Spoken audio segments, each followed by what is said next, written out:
ધર્માંધતાના નામ ઉપર આ દેશમાં જે વંટોળ ઊભું થયું છે તેણે હાલમાં જ બિહારની અંદર 5 વ્યક્તિઓના જીવ લઈ લીધા।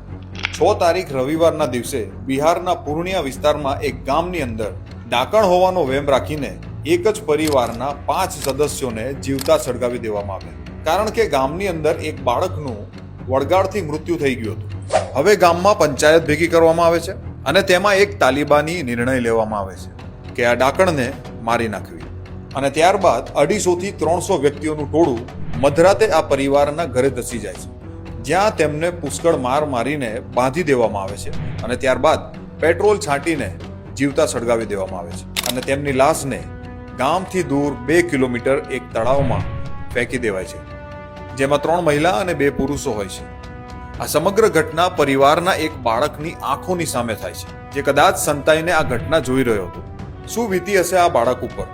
શું ક્રોધ અને બદલાની ભાવના આ બાળકને આખી જિંદગી સામાન્ય માણસની જેમ જીવવા દેશે? શું આ પરિવારને ન્યાય મળશે? શું આ હેવાનોને સજા મળશે? ડાકણ, ભુવા, જંતર મંતર અને બાળકોની બલી, આવા કિસ્સાઓ દિન પ્રતિદિન આ દેશમાં વધતા જાય છે। આનું એક મુખ્ય કારણ હોઈ શકે છે દેશમાં વધતી ધર્માંધતા। એક સમય હતો જ્યારે લોકો વૈજ્ઞાનિકો, ક્રાંતિકારીઓ અને મહાન નેતાઓને પોતાના આદર્શ માનતા હતા, અને આજે તે લોકોનું સ્થાન લંપટ બાબાઓ અને કટ્ટરવાદી વિચારધારા ધરાવતા નેતાઓએ લઈ લીધું છે। અને આ નેતાઓ જાણી જોઈને આ દેશની અંદર શિક્ષણનું મહત્વ ઘટાડી રહ્યા છે, જેથી અજ્ઞાની અને આજ્ઞાકારી ગુલામો પેદા કરી શકાય અને તેમની સત્તાને આસાનીથી ટકાવી શકાય। જો તમે તમારી જાતને કેટલાક પ્રશ્નો પૂછશો તો તમને આ ષડયંત્રનો ખ્યાલ આવી જશે। શા માટે નેતાઓ અને અમીરોના બાળકો વિદેશમાં ભણવા જાય છે? 2014માં વિદેશમાં ભણવા ગયેલા 1,80,000 વિદ્યાર્થીઓનો આંકડો 2023માં વધીને 5 લાખ સુધી પહોંચી જાય છે। શા માટે? હજારો કરોડ રૂપિયાનું દાન ભેગું કરીને મંદિર બાંધનાર નેતાઓ શા માટે સ્કૂલો અને કોલેજો નથી બાંધતા જ્યાં ફ્રીમાં શિક્ષા મળી શકે?